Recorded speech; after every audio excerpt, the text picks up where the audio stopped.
अच्छा, आप exit poll में आ रही है Congress party, exit poll join कर रही है ऐसा बताया गया। चलिए खैर, बहरहाल हर्षवर्धन जी, आप ब्रेक से पहले क्या कह रहे थे? देखिए, सबसे पहले तो ये कि अगर कांग्रेस एग्जिट पोल्स में आ रही है तो हम ये मानेंगे कि थोड़ा रुक रुक के, थोड़ा हिचक हिचक के, लेकिन लोकतंत्र में भरोसा इनका बना हुआ है। और ये मैं बड़े स्पष्ट तौर पर मानता हूं कि अगर 200, 250, 300 का नंबर दूर से भी उनको दिख रहा हो, दूरबीन लगाकर भी, तो दौड़ के आएंगे। और जब बिना नंबर के टीवी चैनल पर दहाड़ते थे, तो नंबर रहेगा तब तो दहाड़ने में कोई कमी रहेगी नहीं। लेकिन बार बार मैं कहता रहा, हम लोग कहानी कुर्सी की में रोज ही इसकी चर्चा करते हैं, और मैं जो पूरे देश में माहौल देख पाया, भारतीय जनता पार्टी से एक बड़ी चूक हुई, और वो बड़ी चूक उनको समझ में आई, जिसकी वजह से प्रधानमंत्री नरेंद्र मोदी को, जिसको कहते हैं ना कि दबाव पड़ गया उनके ऊपर कि वो मुसलमान मंगलसूत्र उस सब पर गए।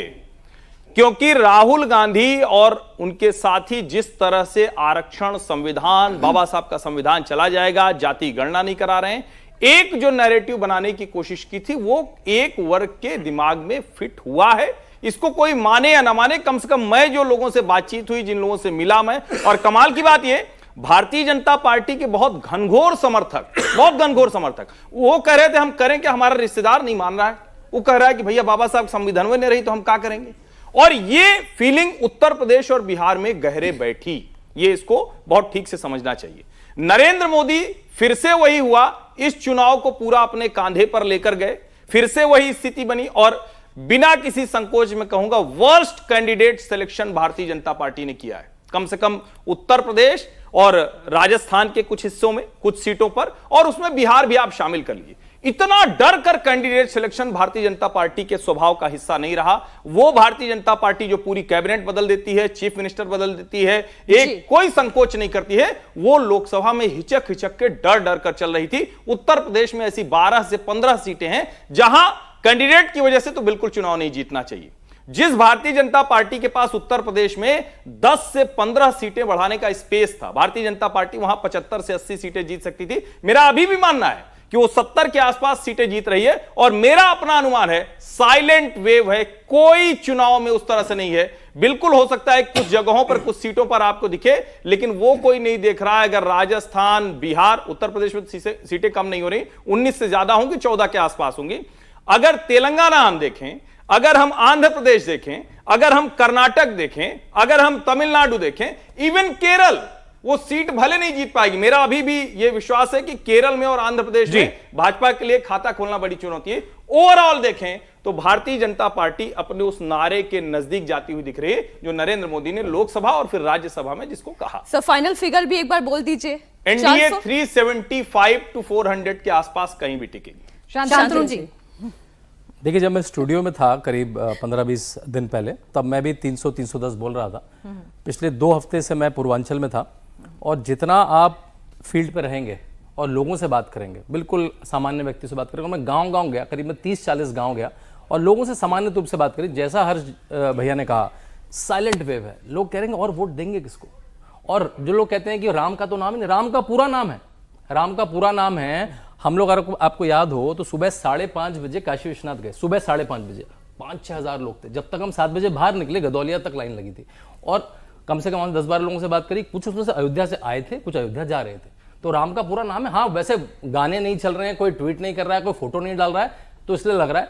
तो अब जो मैं कह रहा हूं, जो आपके ओपिनियन पोल में भी नंबर था, वहां पे एनडीए टच कर सकता है। और आंध्र प्रदेश में एनडीए को बड़ी गेन मिलेगी क्योंकि चंद्रबाबू नायडू अच्छी सीटें ला रहे हैं, और उत्तर प्रदेश से, उड़ीसा से, तेलंगाना से बिल्कुल अच्छे, और बंगाल से सॉलिड गेन्स हो रहे हैं। अगर बिहार, महाराष्ट्र, राजस्थान में कुछ नुकसान होता है तो उसकी भरपाई इन स्टेट से हो सकती है। बड़ा नुकसान मुझे लगता है केवल महाराष्ट्र में हो रहा है, बिहार में भी बड़ा नुकसान नहीं हो रहा है। रेंज बता दीजिए, नंबर बता दीजिए। मेरा नंबर रहेगा 350 से 360 एनडीए और 320 के आसपास बीजेपी। तो बड़ा क्लियर है। तो राहुल जी, आपका नंबर क्या था? 300। मेरे ख्याल से संजीव जी हैं जिनका नंबर उन्होंने पहले क्या था, ऑड वन आउट। मैंने पहले कहा मैं आउटसाइडर हूं। सर, ऐसा क्या उनको दोनों को जो है वो साइलेंट वेव दिख गई। ये जो हर्षवर्धन जी की बात से अगर मैं उठाऊं, तो किसने कहा था कि 400 पार का नारा दो जो बाबा साहब अम्बेडकर का संविधान खतरे में पड़े? संविधान खतरे में है, संविधान बदल दिया जाएगा, किसने कहा था? सबसे पहले बीजेपी के नेताओं ने ही बोलना शुरू किया, वहीं से तो विपक्ष ने वो मुद्दा उठाया। फिर साहब बड़ी मजबूरी हुई कि 400 पार संविधान खतरे में हो गया, तो हम मंगलसूत्र बोले, हम ये बोले।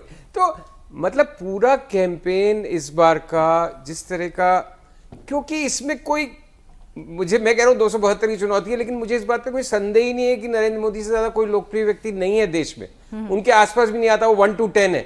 उसके बावजूद जिस तरह की कैंपेन उन्होंने की है कई मर्तबा, एक दिन कह रहे हैं कि अगर हिंदू मुसलमान की बात करूं तो प्रधानमंत्री पद के योग नहीं हो, अगले दिन फिर शुरू।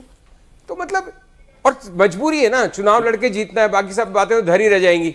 हाँ, अगर आपकी टर्म ही नहीं आई तीसरी, तो जो भी आपका सपना है, जो भी आप देश के बारे में परिकल्पना है, उसको कैसे पूरी करेंगे। लेकिन ये जो रास्ता है, वो फिर हम एक बार वही डिविसिव राजनीति में फंस गए संजीव जी, फिर कंप्लीटली। जो आप कह रहे हैं कि नंबर डाउन हो रहा है, आपको क्या लगता है किस स्टेट से? जैसे अभी शांतनु कह रहे थे कि उन्हें तो यूपी में ह्यूज गेन होता हुआ दिख रहा है, हर्षवर्धन जी की भी ऐसी राय है। आपको क्या लगता है कि यूपी की अगर हम बात करें तो वहां आपको भी लगता है कि, क्योंकि सबसे ज्यादा उम्मीद कांग्रेस समाजवादी पार्टी ने उधर से इंडिया गठबंधन ने लगाई हुई है।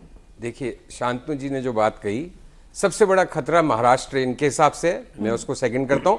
दूसरा बड़ा खतरा कर्नाटक है। 2 स्टेट जहां से बड़ी संख्या में सीटें कम होंगी, उन दोनों स्टेट्स की जो सीटें कम होंगी वो सारी स्टेट्स में मिला के भी नहीं बढ़ रही।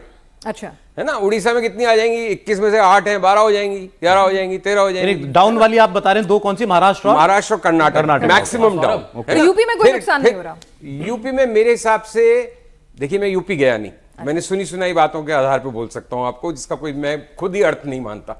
लेकिन जो मैं सुन रहा हूं कि यूपी में बढ़ने का प्रश्न नहीं, हो सकता है 55 से 58 के बीच रह जाएं सीट्स। लेकिन मेरे पास कोई व्यक्तिगत फर्स्ट हैंड अनुभव नहीं है, मेरा यूपी के जमीन पर गया नहीं इस इलेक्शन में। मैं कर्नाटक गया हूं, मैं महाराष्ट्र गया हूं, मैं तेलंगाना गया हूं, वहां बीजेपी बढ़ रही है, तेलंगाना में कांग्रेस उससे भी ज्यादा बढ़ रही है।